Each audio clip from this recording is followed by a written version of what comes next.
রাদিয়াল্লাহু তাআলা আনহু বলেন, ইয়া রাসূলুল্লাহ, ইয়া হাবিবাল্লাহ, আপনার তো কষ্ট হয়, আমি একটু বসি, আমার কাঁধে আপনি ওঠেন, আপনাকে আমি উঠাইয়া নিয়ে যাই।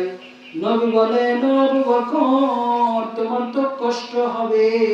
বলেন, না না, আমার জীবনটা আপনার জন্য দিয়ে দিব, আমার জীবনটা দিয়ে দিব, তারপর আপনি নবীকে আমি কোনদিন কষ্ট করতে দিব না। বলেন সুবহানাল্লাহ। ওই গাড়ি সোরের উপরে উঠে একটা গর্তের ভিতর নবীজি বিশ্রাম করবে। নবীজি হাঁপায়া গেছে, কষ্ট হয়ে গেছে, বিশ্রাম করার জন্য একটা গর্ত তালাশ করেছে।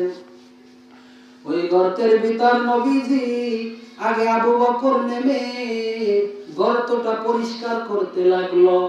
গর্তের ভিতর অনেকগুলো ফোঁটা আছে, অনেকগুলো ফোঁটা।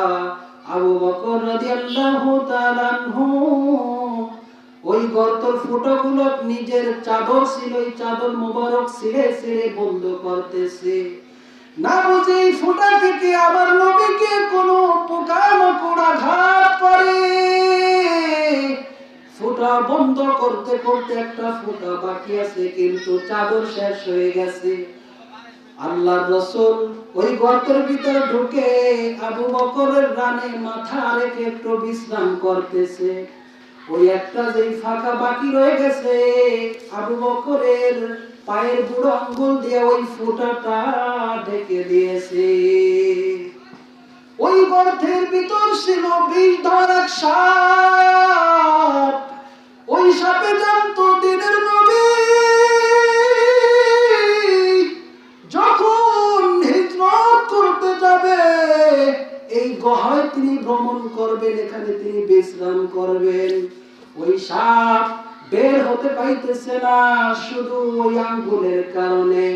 কিন্তু আবু বকরকেও ঠক দিতে পারতেছে না, কি করবে? আমার ভাগ্যে ছিল রাহমাতুল লিল আলামিনকে দেখার, কিন্তু বুঝি আমি দেখতে পারবো না। সবটাই বুঝে কিছুক্ষণ পর তিনি মনে মনে সিদ্ধান্ত নিলেন যে আবু বকরকে ঠক দিয়ে হলেও আল্লাহর রাসূলের সাথে সাক্ষাৎ করব। বলা যাবে কি সুবহানাল্লাহ? আবু বকরকে ঠক দিয়েছে, আবু বকরকে 3 বার ঠক দিয়েছে। আবু বকর বেহুশ হয়ে গেছে। আবু বকর নীরবে কান্না করে, মারি কান্নায়া কান্না করে। যদি জোরে কান্না করি, আল্লাহর রাসূল আমার রান মোবারকে ঘুমাইছে, যদি ঘুম ভেঙে